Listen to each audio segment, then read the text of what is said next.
যে মাইয়ারে পছন্দ করি তার বিয়ার ল্যাপ তো শোক আমার চোখের পানিতে ভিজে সিলাই করা লাগে। আল্লাহ জানে আর তো কত ল্যাপ তো শোক আমার চোখের পানিতে ভিজে সিলাই করে দেওয়া লাগবে তা করে। আল্লাহ কি কানা লুলা ল্যাংলা ছোট বড় সবার বিয়া দিতেছো কপালে, সবার কপালে বিয়া আছে, আমার কপালে বিয়া নাই।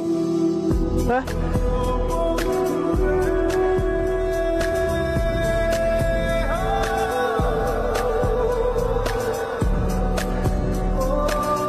এই যে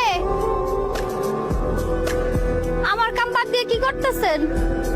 কই এই যে আপনার কাছে তো করতেছিলাম, এই যে আপনার কাজ এই যে করলে তো ভালো। বাজারে আসছিলাম বিয়া শাদী সদাই নিতে, ভাবলাম দেখা যাই আমার কামটা কতদূর আগাইছে। ও আচ্ছা খান খান খান, এটা এমন সোজা কাটলে তো হইব না, আপনার বুঝতে হইব এটা